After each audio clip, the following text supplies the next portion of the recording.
किसी तार को समबाहु त्रिभुज के रूप में मोड़ा गया। हम क्या लेते हैं, एक तार लेते हैं, ये तार है, इस तार की लंबाई हमें मालूम नहीं है कितनी है, लेकिन इस तार से हम एक समबाहु त्रिभुज बनाते हैं जिसके द्वारा घिरा क्षेत्रफल, इस समबाहु त्रिभुज के द्वारा जो ये क्षेत्रफल घिरा है इसका मान हमें दिया है 121√3 वर्ग सेमी। यदि समान तार को, इसी तार को लेकर हम एक वर्त के रूप में मोड़ दें, इसी तार को लेना है, इतनी ही लंबाई का हमें ये तार लेना है और इससे हम क्या बनाएंगे, एक वर्त बनाएंगे। तो हमसे पूछा इस वर्त का ये वाला क्षेत्रफल कितना होगा। अगर हम इस तार की लंबाई को निकाल लें तो हम वर्त का क्षेत्रफल निकाल सकते हैं। तो सबसे पहले जो हमें दिया गया है वो क्या दिया हुआ है, समबाहु त्रिभुज का क्षेत्रफल दिया है। समबाहु त्रिभुज का क्षेत्रफल कितना दिया हुआ है, 121√3 वर्ग सेमी।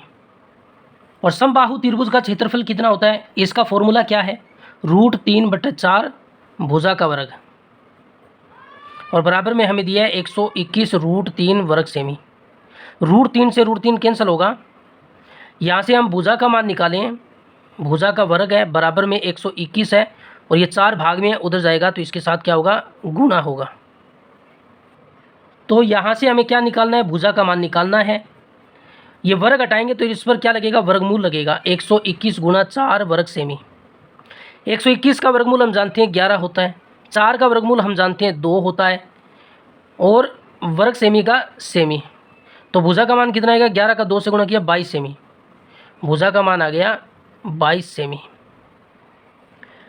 तो ये वाली जो समबाहु त्रिभुज की भुजा है वो कितनी है, 22 सेमी। और हम जानते हैं समबाहु त्रिभुज की तीनों भुजाएं बराबर होती है। अगर ये 22 सेमी है तो ये भी 22 सेमी होगी और ये भी 22 सेमी होगी। और इस तार को मोड़कर हमने समबाहु त्रिभुज बनाया था, इसी तार से हमने ये तीनों भुजाएं बनाई थी इसकी। इन तीनों भुजाओं का जोड़, यानी इन तीनों भुजाओं की जो लंबाई होगी वो इस तार की लंबाई होगी। तो तीनों भुजाओं को जोड़ लीजिए, 22, 44, 66, तो इसकी लंबाई क्या होगी, 66 सेमी होगी। इसकी लंबाई 66 सेमी है, तो इसी तार से हमने क्या बनाया, ये वर्त बनाया।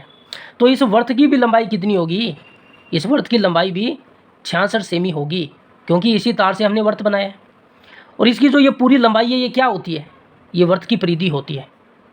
वर्त की परिधि हमें कितनी दी हुई है, 66 सेमी दी हुई है। वर्त की परिधि का फॉर्मूला क्या होता है, 2πr होता है, बराबर 66 सेमी। 2 गुणा पाई का मान 22/7 गुणा r बराबर 66 सेमी। 66 को 22 के पाड़े से काटे, 22 से कम 22, 22 × 66। r का मान निकालना है, यहाँ पर कितना है 3, ये 7 भाग में गुणा में चला जाएगा, ये 2 गुणा में है तो इधर भाग में चला जाएगा। 7 × 21, 21/2 इसकी त्रिज्या आएगी। हमें क्या निकालना है, इस वर्त का क्षेत्रफल निकालना है।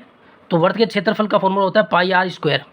पाई का मान कितना है, 22/7 है, त्रिज्या का मान 21/2 है, ये वर्ग है तो 21/2 को 2 बार गुणा करेंगे। 21 को 7 के पाड़े से काटोगे तो 7 × 21, 22 को 2 के पाड़े से काटोगे तो 11 दूनी 22, 11 को 3 से गुणा किया 33 हो गया, और गुणा में 21 है और नीचे भाग में 2 है।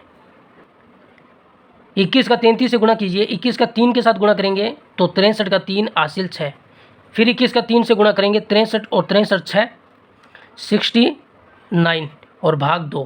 693 में 2 का भाग देना है, तो 693 का आधा कर लीजिए, 6 में 2 का भाग दिया 3, यहाँ पर है 9, 4 दूनी 8, 1 13, 6 दूनी 12, यहाँ पर बचा 1, 1 में भाग नहीं जाएगा, दशमलव लगाएंगे 0, तो 5 दूनी 10, 346.5 वर्ग सेमी इसका क्षेत्रफल होगा।